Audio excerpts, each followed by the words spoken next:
Hai sahabat TV10, ketemu lagi di program acara yang paling kalian tunggu-tunggu, tentunya di redaksi Dunia Islam, yang menyajikan informasi menarik untuk kalian. Dunia modern yang kita kenal hari ini tidak lahir dari barat semata. Di balik kemajuan sains, matematika, kedokteran hingga astronomi, terdapat jejak-jejak kejayaan ilmuwan muslim yang pernah menerangi dunia dengan ilmunya. Mereka adalah pionir penggerak zaman keemasan Islam yang membangun fondasi ilmu pengetahuan dunia. Inilah kisah para ilmuwan muslim yang mengubah sejarah dunia.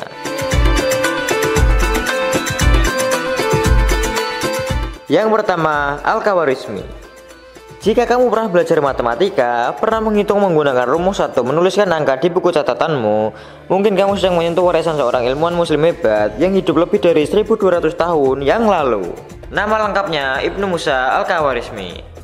Ia lahir sekitar tahun 780 Masehi di Khawarizm, wilayah yang sekarang dikenal sebagai Uzbekistan. Di masa dinasti Abbasiyah, Baghdad menjadi pusat ilmu pengetahuan dunia. Di sanalah Al-Khawarizmi bekerja di Bait Al-Hakim, tempat berkumpulnya para ilmuwan besar dunia Islam. Karya terkenalnya berjudul Alkitab, Al-Mukhtasar, Fi Hisab, Al-Jabar, Wal Muqabalah. Artinya buku ringkasan perhitungan dengan pemulihan dan penyeimbangan. Dari kata Al-Jabar, inilah muncul istilah Al-Jabar yang kita kenal hingga kini. Buku ini bukan sekedar teori, tapi solusi praktis untuk warisan, perdagangan, hingga pajak.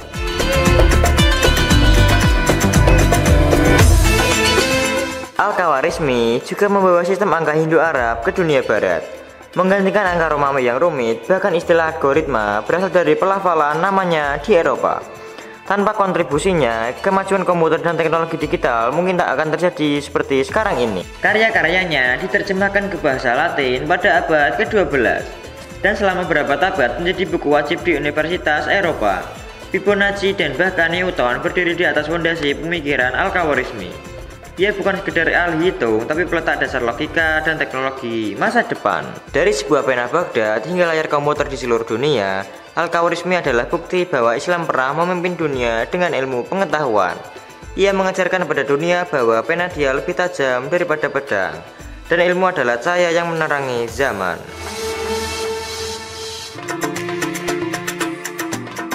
Berikutnya, Al-Biruni.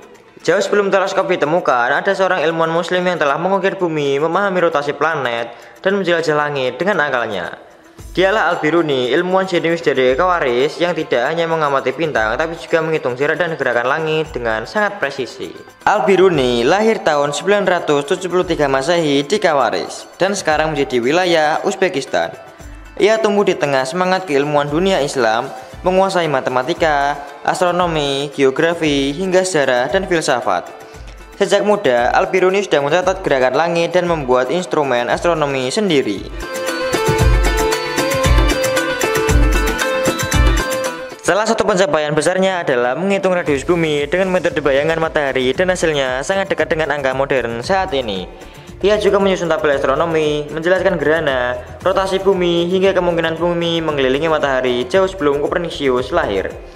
Ia juga mempelajari perbedaan waktu di berbagai tempat, menggabungkan astronomi dan geografi dalam kesatuan. Al-Biruni bukan sekedar ahli falak, ia adalah pengintai langit yang membawa cahaya ke bumi. Ia mewakili semangat Islam dalam mencari kebenaran melalui ilmu. Dalam gelapnya malam, bintang-bintang bersinar karena ada sosok seperti Al-Biruni yang membaca langit dengan hati dan akal.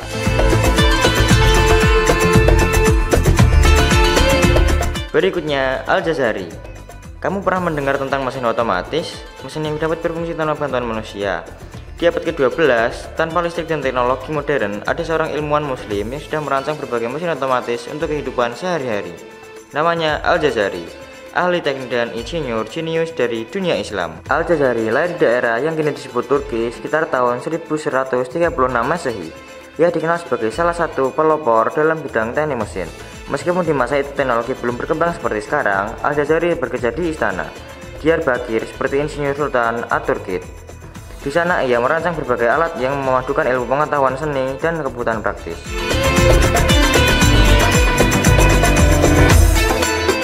Al-Jazari adalah penulis kitab Al-Hiyal, buku yang berisi desain mesin-mesin inovatif yang bisa digunakan untuk berbagai kebutuhan, dari jam otomatis, mesin pengangkat air, sampai robot pertama dalam sejarah.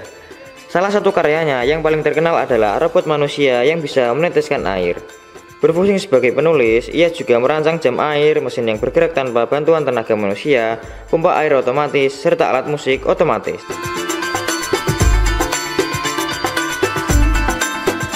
Inovasi-inovasi Al-Jazari sangat mempengaruhi perkembangan mesin otomatis di Eropa pada abad selanjutnya. Banyak desain mesin yang ia buat sangat mirip dengan alat yang ditemukan di revolusi industri barat beberapa abad kemudian. Bahkan konsep-konsep yang ia rancang kini dianggap sebagai pendahulu dari robotika dan teknologi otomatis modern. Al-Jazari bukan hanya merancang mesin, ia juga merancang masa depan. Dengan kecerdasan dan kreativitasnya, ia membuka jalan bagi teknologi yang kita nikmati sekarang. Di dunia yang semakin canggih, Al-Jazari adalah contoh nyata bahwa ilmu pengetahuan dan teknik adalah jembatan bagi kemajuan peradaban.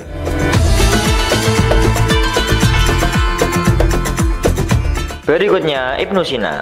Di dunia kedokteran modern, ada banyak prinsip yang kita kenal yang ternyata berasal dari pemikiran seorang ilmuwan muslim yang hidup lebih dari 1000 tahun yang lalu. Namanya Ibnu Sina atau lebih dikenal dengan nama latin Avicenna. Ia adalah dokter jenius yang karya-karyanya masih dijadikan rujukan di berbagai universitas hingga kini. Ibnu Sina lahir pada tahun 980 Masehi di Balkh yang sekarang terletak di Afghanistan. Sejak usia muda, ia sudah menunjukkan bakat yang luar biasa dalam berbagai bidang, terutama ilmu kedokteran, filosofi, astronomi, hingga matematika. Karya-karyanya, terutama dalam kedokteran, merupakan warisan terbesar bagi dunia karena menggabungkan ilmu Yunani dengan pengetahuan medis Islami. Ibnu Sina menulis lebih dari 450 karya sepanjang hidupnya.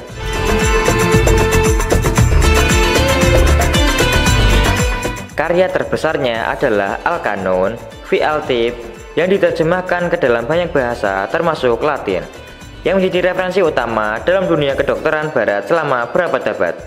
Buku ini adalah ensiklopedia medis yang sangat komprehensif, mencakup berbagai penyakit dan pengobatan yang relevan di masa itu. Ibnu Sina juga memperkenalkan konsep-konsep baru dalam dunia medis, seperti konsep pengobatan berdasarkan gejala dan diagnosis yang tepat.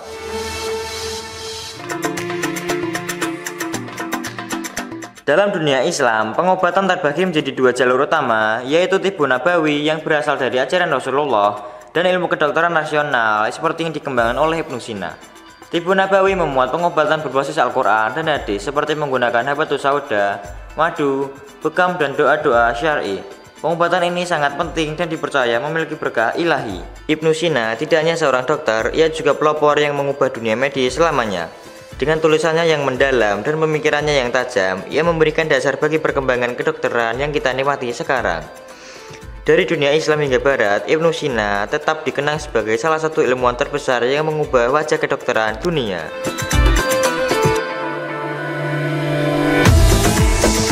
Berikutnya, Ibnu Al-Haytham. Pernahkah kamu bertanya bagaimana kita bisa menangkap gambar melalui kamera? Sejarah penemuan kamera ternyata dimulai ribuan tahun yang lalu. Salah satu tokoh utama di balik penemuan tersebut ada seorang ilmuwan muslim jenius bernama Ibnu Al-Haytham. Ia dikenal dengan bapak optik dan penemu dasar ilmu fisika yang akhirnya melahirkan teknologi kamera. Ibnu Al-Haytham lahir di Basra, Irak pada tahun 965 Masehi. Ia adalah seorang ilmuwan yang mendalami berbagai bidang ilmu, salah satunya adalah optik, ilmu cahaya dan penglihatan. Ibnu Al-Haytham sangat tertarik dengan cara cahaya berinteraksi dengan benda dan mata manusia. Karyanya adalah bidang optik, mengubah cara pandang dunia terhadap cahaya dan penglihatan manusia.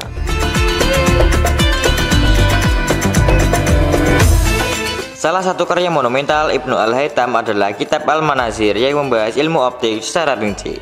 Dalam bukunya, ia menjelaskan cara cahaya bergerak dan dipantulkan objek, serta bagaimana mata manusia memproses cahaya tersebut menjadi gambar. Ibnu Al-Haytham juga mempelajari prinsip dasar dari kamera obscura, suatu alat yang menjadi cikal bakal kamera modern. Ia menemukan bahwa cahaya yang masuk ke dalam ruang gelap akan terbentuk gambar yang terbalik di sisi lain. Penemuan dasar kamera obscura yang dijelaskan oleh Ibnu Al-Haytham mengilhami para ilmuwan dan penemu di abad-abad berikutnya. Teknologi menjadi dasar bagi penemuan kamera modern yang kita kenal hari ini. Selain itu, penelitian tentang cahaya juga sangat mempengaruhi dalam perkembangan lensa optik, yang digunakan tidak hanya untuk kamera, tapi juga mikroskop, teleskop, hingga komputer. Ibnu Al-Haytham memberikan pemahaman yang lebih dalam tentang sifat cahaya dan mempengaruhi banyak cabang ilmu, pengetahuan, dan teknologi. Ibnu Al-Haytham tidak hanya seorang ilmuwan, ia adalah pionir yang membuka jalan bagi penemuan kamera dan teknologi optik lainnya. Dengan karyanya, ia membuktikan bahwa ilmu pengetahuan tidak mengenal batas waktu dan terus berkembang hingga mencapai era digital saat ini. Ia adalah bukti bahwa peradaban Islam memiliki kontribusi besar terhadap kemajuan sains dan teknologi yang kita nikmati saat ini.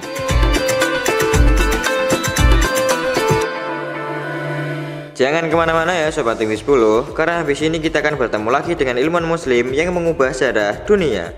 Jangan ganti channelnya ya, tetap di redaksi Dunia Islam, inspirasi dan edukasi.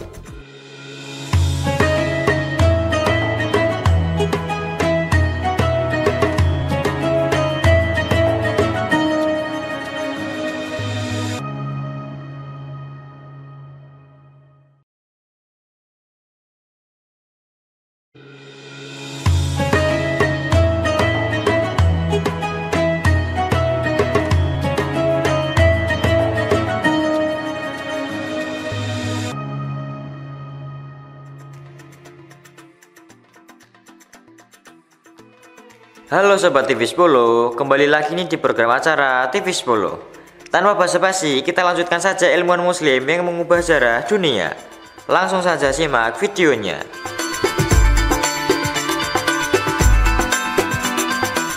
Berikutnya, Mimar Sinan. Jika Taj Mahal dikenal di India, maka dunia Islam ada seorang arsitek besar bernama Mimar Sinan. Ia adalah jenius di balik bangunan megah yang masih berdiri hingga kini. Keahliannya dalam menggabungkan seni, rekayasa, skulptural, dan spiritualitas membuat dijuluki sebagai arsitek terbesar dalam sejarah Islam. Mimar Sinan lahir pada tahun 1489 di Anatolia, Turki. Ia merupakan arsitek dan insinyur militer utama pada masa Sultan Sulaiman Al-Gunani. Selama karirnya, Mimar Sinan merancang lebih dari 300 bangunan, termasuk masjid, jembatan, istana, menara, dan sekolah. Ia menjadi tokoh kunci dalam membentuk wajah arsitektur Islam khas Utsmani. Salah satu karyanya yang paling megah adalah Masjid Sulaimani di Istanbul. Bangunan ini tidak hanya indah, namun juga sangat kokoh secara struktur. Kayak puncaknya adalah Masjid Selimi di Edirne yang dianggap sebagai mahakarya dan inspirasi bagi arsitektur masjid dunia. Mimar Sinan juga menciptakan sistem saluran air, ventilasi udara alami, dan tata cahaya matahari yang sangat canggih pada masanya.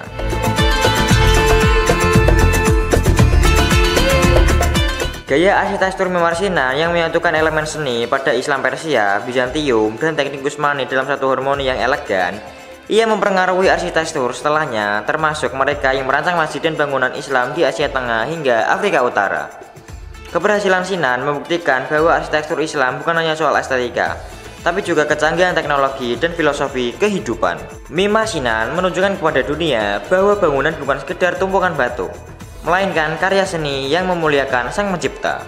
Lewat ratusan karyanya yang masih berdiri hingga kini, ia meninggalkan jejak sejarah arsitektur yang tidak tergantikan. Ia adalah arsitek umat yang membangun bukan hanya masjid dan jembatan, tapi juga peradaban.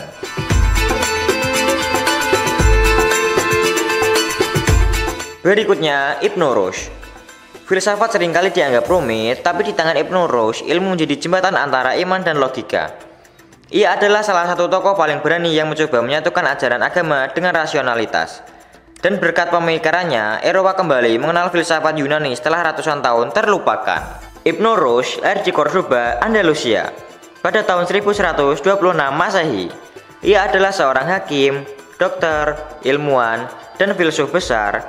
Karyanya baik membahas tentang hubungan antar wahyu dan akal. Ia dikenal luas karena komentarnya terhadap karya filsuf Yunani, seperti Aristoteles yang nantinya banyak diterjemahkan ke dalam bahasa Latin dan mempengaruhi pemikiran Eropa.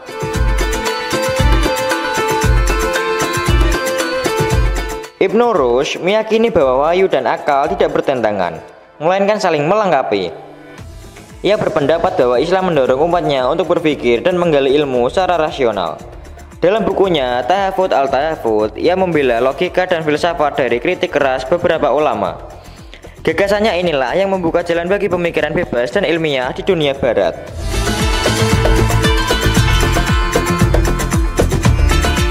Di dunia Islam, Ibnu Rushd sempat ditentang dan karyanya dilarang.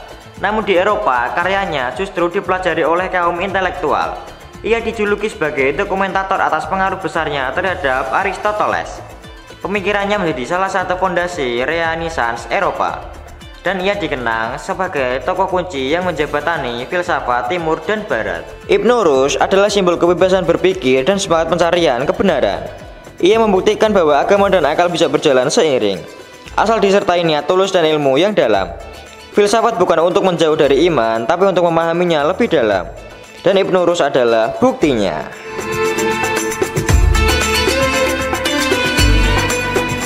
Berikutnya, Al-Idrisi.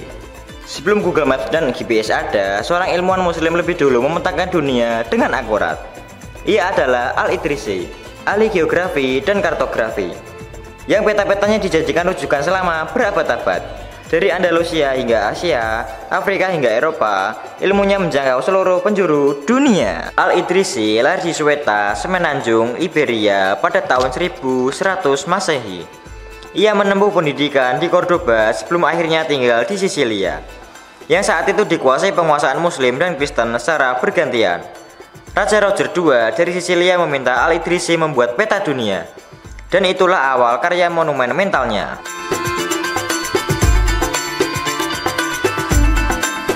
Al-Idrisi menyusun tabula Rogeriana, peta dunia berbentuk bola perak dan detail luar biasa. Ia menghimpun data dari para pedagang, penjelajah, dan buku-buku ilmiah dari berbagai belahan dunia. Peta tersebut menampilkan 70 bagian wilayah dunia yang akurasi tinggi pada masanya. Bahkan Eropa pun menggunakan peta ini selama lebih dari 300 tahun sebagai referensi.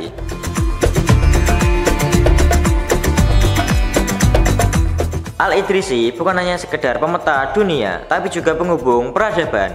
Ia menyatukan pengetahuan dari dunia Islam, Bizantium, hingga India dan Afrika dalam karyanya.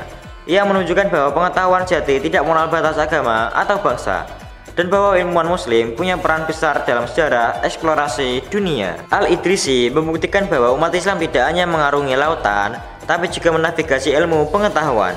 Berkat karyanya, peta dunia menjadi lebih jelas dan dunia terasa lebih dekat. Ia adalah bukti bahwa Islam tak hanya menyinari langit dan bumi, tapi juga jalan-jalan peradaban.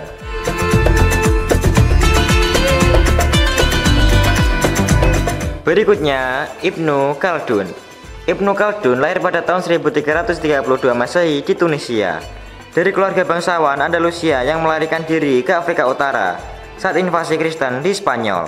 Sejak kecil, ia mendapat pendidikan elit dalam Al-Quran, bahasa Arab, logika, dan filsafat Yunani. Di usia mudanya, Ibnu Khaldun terlibat langsung dalam politik dan pemerintahan.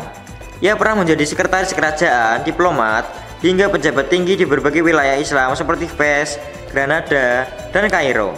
Tapi dunia politik yang penuh intrik membuat menarik diri dari kehidupan publik. Saat mengasingkan diri dari benteng Khalat Bani Salamah, Ibnu Khaldun menulis Muqaddimah, sebuah pengantar kitab sejarah yang justru jauh lebih dikenal dari isinya sendiri.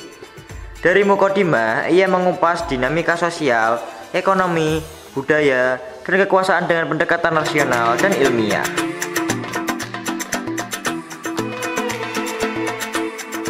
Ia memperkenalkan teori Abbasiyah, yaitu semangat kebersamaan yang menjadi fondasi berdirinya suatu peradaban. Ibnu Khaldun menunjukkan bahwa semua dinasti bangkit karena solidaritas dan akan hancur saat semangat itu memudar akibat kemewahan dan korupsi. Lebih dari itu, Ibnu Khaldun menganalisis keterkaitan antara iklim, pekerjaan, dan karakter masyarakat. Ia juga berbicara tentang siklus ekonomi dan perpindahan kekuasaan secara sistematis, menjadikannya pelopor sosiologi, ekonomi, politik, dan historiografi. Karya-karyanya tidak hanya berpengaruh di dunia Islam, tapi juga menginspirasi ilmuwan Eropa seperti Arnold, Toynbee, dan Montesquieu. Bahkan UNESCO menyebut Ibnu Khaldun sebagai salah satu pemikir terpenting dalam sejarah manusia.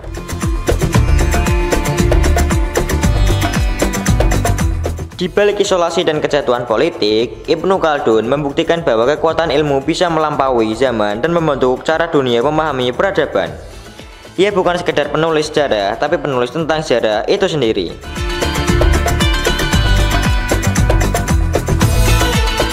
Yang terakhir, Jabir Ibnu Hayyan. Dikenal di dunia barat sebagai Geber, Jabir Ibnu Hayyan adalah ilmuwan muslim yang dijuluki Bapak Ilmu Kimia. Ia lahir sekitar abad ke-8 Masehi di Kufah, Irak, dan hidup di masa kekhalifahan Abbasiyah di bawah patronase ilmiah Khalifah Harun al-Rasyid. Sejak muda, Jabir dikenal tekun dan sangat kritis. Ia belajar dari para ulama besar seperti Imam Ja'far al-Shadiq dan menguasai filsafat, matematika, kedokteran, astronomi, hingga alkimia. Tapi berbeda dari para alkemis sebelumnya, Jabir membawa alkimia ke arah yang ilmiah. Ia adalah tokoh pertama yang mengembangkan metode eksperimen dalam laboratorium. Ia merumuskan prinsip distilasi, kristalisasi, sublimasi, dan filtrasi yang menjadi dasar ilmu kimia modern saat ini.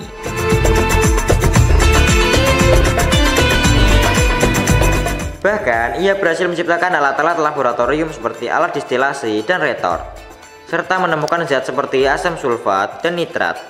Ia juga orang pertama yang menyusun sistem klasifikasi zat berdasarkan sifat panas, dingin, kering, dan basah. Dalam ratusan karyanya, termasuk kitab Alkimia dan kitab Al-Sabin, Jabir menjelaskan proses kimia bukan sebagai sihir, tapi sebagai ilmu berbasis pengamatan dan uji coba.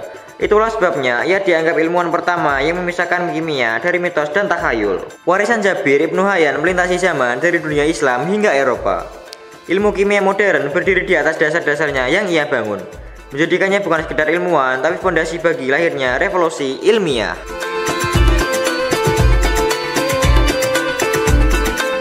Itu tadi ilmuwan muslim yang mengubah sejarah dunia. Tak terasa nih, episode kali ini sudah menemani kalian sampai ketemu penghujung acara. Kini saatnya TV10 pamit undur diri. Terima kasih sudah menonton tayangan kami, dan jangan lewatkan informasi lainnya, tentunya di hari dan waktu yang sama, hanya di TV10. Inspirasi dan edukasi.